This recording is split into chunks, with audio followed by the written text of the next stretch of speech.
Hello guys, good morning. Bihar में graduation का number 1 channel all in 84 आप सभी स्टूडेंट का स्वागत करता है। आप सब कैसे हो? आशा है कि आप सब ठीक ठाक ही होंगे। आज मैं लेके आ गया हूँ सेशन 2022-25 के सभी छात्र एवं छात्रा के लिए पॉलिटिकल साइंस ऑनर्स पेपर 3, जो एग्ज़ाम के दृष्टि से काफ़ी ही महत्वपूर्ण है, क्योंकि ये सारे वीवीआई प्रश्न है। अगर इन सारे वीवीआई प्रश्न को अगर आप याद कर लेते हैं तो आपको 90+ नंबर आ जाएंगे। ठीक है, तो आइए इस वीडियो में हम क्या क्या कवर करने वाले हैं उसके बारे में भी हम देख लेते हैं। बीए टॉप 10 वीवीआई क्वेश्चन को आगे हम देखेंगे। उसके बाद कॉपी लिखते समय क्या क्या गलतियाँ करते हैं, प्रश्न उत्तर को याद कैसे करें, 3 घंटा में 32 पेज कैसे लिखें, तथा इस ट्रिक को अपनाओ एंड फुल मार्क्स पाओ। तो दोस्तों, वीडियो काफ़ी मज़ेदार है, तो आपसे रिक्वेस्ट है कि मैं जो भी प्रश्न बता रहा हूँ अपने नोटबुक यानी आप कॉपी में उसे उतार लीजिए, क्योंकि जब इसका आंसर मैं डिस्क्राइब कराऊंगा, ठीक है, तो आपको उस वक्त याद करने में थोड़ा सा भी कठिनाइयों का सामना ना करना पड़े। ठीक है, तो आइए फटाफट हम अपने पत्र श्रृंखला की तरफ बढ़ते हैं। पहला प्रश्न क्या कर रहा है, लेकिन पहला प्रश्न बढ़ने से पहले इसका कुछ नोटिफिकेशन हम जान लेते हैं। निम्नलिखित प्रश्नों में से 5 प्रश्नों का उत्तर दें। अगर बात करें एक प्रश्न कितने नंबर के होते हैं, तो दोस्तों आपको बता दें एक प्रश्न जो होंगे आपके 20 मार्क्स के होंगे। ठीक है, और आपको 10 में से मात्र 5 ही प्रश्नों का जवाब देना है। ठीक है, जैसे आपने बीए पार्ट 1 में 5 प्रश्नों का उत्तर देना था, उसमें भी उसी तरह आपको बीए पार्ट 2 में ही पॉलिटिकल साइंस का उत्तर देना होगा, मात्र ही 5 प्रश्नों का। पहला क्वेश्चन ये रहा हमारा, राज्यपाल की नियुक्ति एवं राज्य राजनीति में इनकी भूमिका की विवेचना करें। ठीक है, या फिर आपसे क्वेश्चन घुमा के ये भी कर सकता है कि राज्यपाल की नियुक्ति एवं राज्य राजनीति में उनकी भूमिका पर प्रकाश डालें। तो दोस्तों, ये ग्रेजुएशन का एग्जाम है। ठीक है, इसमें जो प्रश्न श्रृंखला होती हैं वो कई बार घुमा घुमा के पूछ देता है, और बच्चे को उत्तर पता होते हुए भी वो नहीं क्वेश्चन को अटेम्प्ट कर पाते हैं। इसलिए जितना भी प्रकार से क्वेश्चन को घुमा के पूछा जा सकता है, उस प्रकार से आपको हम क्वेश्चन को बता दे रहे हैं, क्योंकि आप बिहार के ग्रेजुएशन का नंबर 1 चैनल से ऑल इन 84 से आप पढ़ रहे हैं। ठीक है, आइए अब दूसरा प्रश्न देखते हैं। दूसरा प्रश्न क्या कह रहा है? दूसरा प्रश्न ये रहा हमारा, भारतीय राजनीति में एक कारक के रूप में जाति की भूमिका का परीक्षण करें। यानी जो भारतीय राजनीति जो है वो जाति कारक के रूप में आपको बताना है कि जाति की क्या भूमिका है, उसी के बारे में आपको बताना है। या फिर क्वेश्चन आपको ऐसे भी थोड़ा सा घुमा सकता है दोस्तों कि भारत राजनीति में एक कारक के रूप में जाति की भूमिका पर विचार प्रस्तुत करें। यानी किस प्रकार से जाति की भूमिका रहती है हमारी राजनीति में। आपको गांव वगैरह में तो छोटा मोटा गांव है, आप गांव के रहने वाले हो या फिर शहर के रहने वाले हैं, तो आप जब चुनाव आता है तो आपको पता ही है भली भांति कि जाति की भूमिका क्या रहती है। इसके बारे में मैं अभी डिस्क्राइब नहीं करूँगा, क्योंकि वीडियो काफ़ी लंबा हो जाएगा। जब इसका आंसर बताऊँगा तो आपको डिस्क्राइब मैं करा दूँगा। ठीक है, अगला क्वेश्चन देखते हैं। भारतीय संविधान में वर्णित समानता का अधिकार का परीक्षण कीजिए। यानी जो हमारे संविधान है उसमें समानता का अधिकार के बारे में आपको क्या करना होगा, बताना होगा। क्वेश्चन यही कह रहा है। ठीक है, अगर क्वेश्चन को अगर आप अच्छा तरीका से समझ गए तो उसका आंसर देना कोई बड़ी बात नहीं है। अगर आप क्वेश्चन को नहीं समझे तो फिर आंसर देना आपके लिए काफ़ी ही कठिन हो जाएगा। ठीक है, आइए अगला क्वेश्चन देखते हैं। क्वेश्चन नंबर 4, राज्य विधान परिषद का गठन एवं कार्यों का विश्लेषण करें। या फिर राज्य विधानसभा के गठन एवं कार्यों पर प्रकाश डालें। ठीक है दोस्तों, हो गया। सारे बच्चे अगर अभी नहीं नोट किए हैं प्रश्न को तो आपसे रिक्वेस्ट है कि अभी भी आपके पास टाइम है, कॉपी उठाइए और फटाफट इन सारे प्रश्नों को नोट कीजिए। ठीक है, अगर किसी भी प्रकार का अगर डाउट है या किसी भी प्रकार से आपको दिक्कत है तो आप हमें कमेंट कर सकते हैं, या फिर आप टेलीग्राम चैनल पे मैसेज भी कर सकते हैं, या फिर आप हमें व्हाट्सएप पे भी कांटेक्ट कर सकते हैं। ठीक है, आइए अगला क्वेश्चन।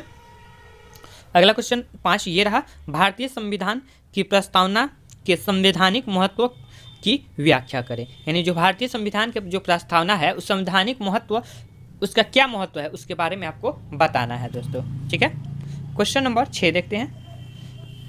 क्वेश्चन नंबर 6 ये रहा, अपने संविधान के अंतर्गत समानता का अधिकार का परीक्षण कीजिए। यानी जो संविधान के अंतर्गत जो समानता का अधिकार जो है उसके बारे में आपको बताना होगा। ठीक है, या फिर अथवा में ये भी क्वेश्चन कर सकता है कि भारतीय उच्चतम न्यायालय के गठन एवं क्षेत्राधिकार का वर्णन कीजिए। यानी जो भारतीय उच्च न्यायालय का जो गठन हुआ है उसका कौन कौन सा क्षेत्राधिकार है उसके बारे में आपको बताना होगा। ठीक है, आइए अब क्वेश्चन नंबर फटाफट 7 की तरफ बढ़ते हैं। 7 से बढ़ने से पहले कुछ टॉपिक को हम देख लेते हैं जो एग्ज़ाम के दृष्टि से महत्वपूर्ण है ऊपर वाले कि कॉपी लिखते समय हम क्या क्या गलतियाँ करते हैं। ठीक है, तो फटाफट हम एक कॉपी बना देते हैं ताकि आपको समझने में दिक्कत का सामना ना करना पड़े। एग्जाम्पल, एक कॉपी आपको एग्ज़ाम हॉल में ऐसे ही मिलता है। ठीक है दोस्तों, सबसे पहले बच्चे गलतियाँ क्या करते हैं, बच्चे जाते हैं, कॉपी मिला, उसके बाद एक लाइन खींच देते हैं जो बिल्कुल गलत है। आपको लाइन नहीं खींचना है। ठीक है, आपको चौथाई छोड़ना है, आपको मान लेना है, फोल्ड कर देना है, और मान लीजिए चौथाई यहाँ तक आ रहा है तो आपको मन में मान लेना है कि हमको यहाँ से यहाँ लिखना है। ठीक है, ना कि आपको ये करना है। दूसरी गलती क्या करते हैं बच्चे, एग्ज़ाम हॉल में पहुँचते हैं तो एक ही पेन का यूज़ करते हैं, सिर्फ ब्लू। कुछ बच्चे ले भी जाते हैं ब्लैक पेन, तो उन्हें पता नहीं हो रहा है कि ब्लू का यूज़ हम कहाँ करेंगे और ब्लैक का यूज़ हम कहाँ करेंगे।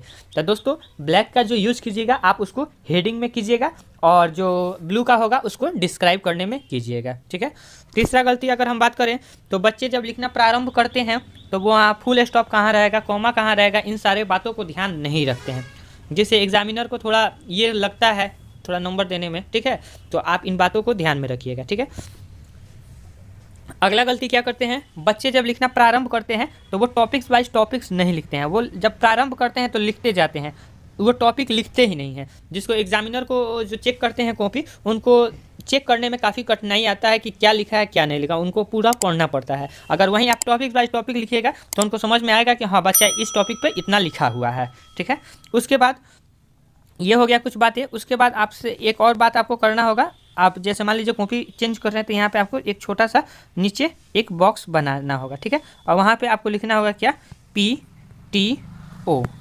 ठीक है, इसका अर्थ हुआ पेज टर्न ओवर, यानी हमने इसके आगे भी लिखा हुआ है। ऐसे एग्जामिनर को लगेगा कि हाँ बच्चा ये ग्रेजुएशन में आ गया है तो उसको कुछ जानकारियाँ है। इन छोटी छोटी बातों को अगर आप ध्यान में रखते हैं तो आपका मार्क्स अच्छा नहीं बल्कि बहुत अच्छा आपका मार्क्स आएगा BA पार्ट 2 में। ठीक है, एक बार इन सारे नियमों को फॉलो कीजिए, मुझे पूर्ण रूप से विश्वास है कि आपने जितना BA पार्ट 1 में नंबर मार्क्स आए हैं उससे आपको इसमें BA पार्ट 2 में अधिक आएंगे। ठीक है, अब आते हैं क्वेश्चन नंबर, हम 7 पे थे, अब 7 नंबर क्वेश्चन देख लेते हैं। ठीक है, उसके बाद फिर आगे करेंगे प्रश्न उत्तर को याद कैसे करें। ठीक है, अगला क्वेश्चन ये रहा, भारत में दबाव समूह की विशेषताओं पर प्रकाश डालें। ठीक है, या फिर दबाव समूह यहाँ पे बोल दिया है, या फिर आपको बोल देगा विपक्ष। दबाव जो है ना, विपक्ष भी वहाँ दे सकता है। जैसे मान लीजिए ये क्वेश्चन हम देख लेते हैं, भारत में विपक्ष समूह पर अपना विचार प्रकट करें। ठीक है, यहाँ दबाव के जगह पर विचार भी दे सकता है, तो आपको वहाँ पे घबराना नहीं है। क्वेश्चन नंबर 8 देखते हैं, क्वेश्चन नंबर 8 क्या कहता है, भारतीय प्रधानमंत्री की शक्तियों एवं स्थिति की व्याख्या करें। यानी जो भारत के हमारे प्रधानमंत्री हैं उनकी कौन कौन सी शक्तियां हैं, ठीक है, उसके बारे में बताना है। ठीक, अगला क्वेश्चन देखते हैं, क्वेश्चन नंबर 9,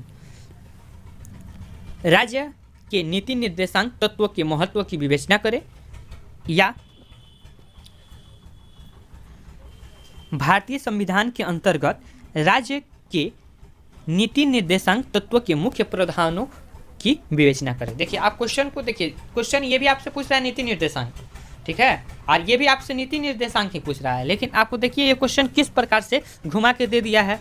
बच्चा कहेगा कि हमें तो नीति निर्देशांक पढ़ के गए थे, इसने पूछ दिया भारतीय संविधान के अंतर्गत राज्य के नीति निर्देशांक तत्व के मुख्य प्रावधानों की विवेचना करें, तो इतना वो कन्फ्यूज हो जाएगा, है कि नहीं। इसलिए हम आपको वो सारे प्रश्न करा दे रहे हैं ताकि आपको एग्जाम हॉल में बैठे ना तो एकदम फटाक से सारे प्रश्नों का उत्तर लिख दें। या फिर आपसे क्वेश्चन ये भी कर सकता है, ये काफ़ी VVI है, राज्य के नीति निर्देशांक तत्व के महत्व पर प्रकाश डालें।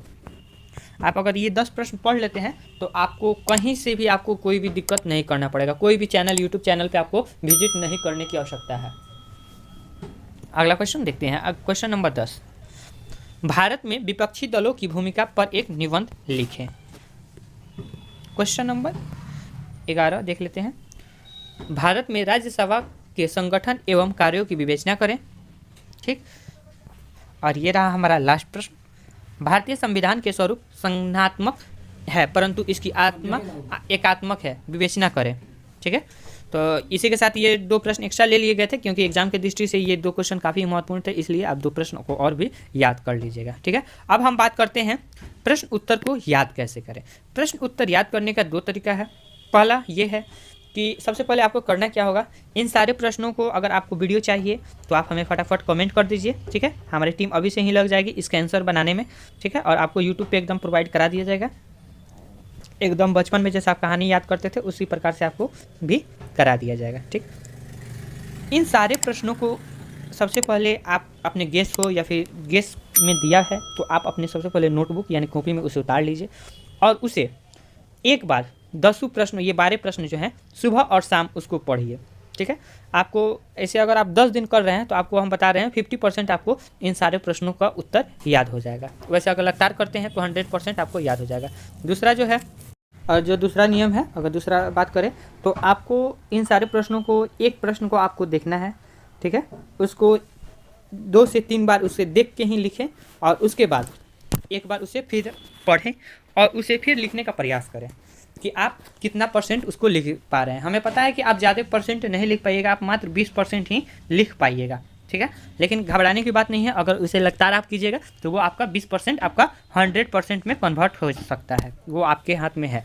तो इन 2 ट्रिक को आपको हमने बताया, आपको जो आसान लगे, ठीक है, आप उन ट्रिक को फॉलो कर सकते हैं, ठीक है। और उसके बाद 3 घंटे में 32 पेज कैसे लिखें, तो आपको एक रूटीन बनाना होगा, ठीक है, कि इन सारे प्रश्नों को आपको, जैसे मान लीजिए 5 प्रश्न है तो आपको देख के ही आंसर लिखना है। आपको मात्र 7 ही प्रश्नों का उत्तर देख के लिखिए और आपको टाइम देखना है कि मैं कितना घंटा में लिख पा रहा हूँ 7 प्रश्नों को, ठीक है। अगर आप ऐसा कर रहे हैं, अगर 7 प्रश्न अगर 3 घंटा में अगर आप लिख ले रहे हैं तो वहाँ पे एग्जाम हॉल में आपको 5 प्रश्न 3 घंटा में आपके लिए कोई बड़ी बात नहीं रह जाएगी, ठीक है। और आखिरी में ये रह गया, इस ट्रिक को अपने आप एंड फुल मार्क्स पा। और इन सारे नियमों को अगर आप अच्छी तरीक़ा से भली भांति अगर आप फॉलो कर रहे हैं तो आपका मार्क्स 90+ आने से कोई नहीं रोक सकता है, ठीक है दोस्तों। तो इसी के साथ होता है वीडियो समाप्त, मिलते हैं अगले वीडियो में। तब तक के लिए देखते रहिए ऑल इन 84 अगर किसी भी प्रकार का दिक्कत है तो कमेंट कर दीजिए, हमारी टीम आपके लिए दिन रात मेहनत कर रही है और आपका हेल्प अवश्य ही करेगी, ठीक है। Take care, bye, best of luck, अच्छा से एग्जाम दे के आइए।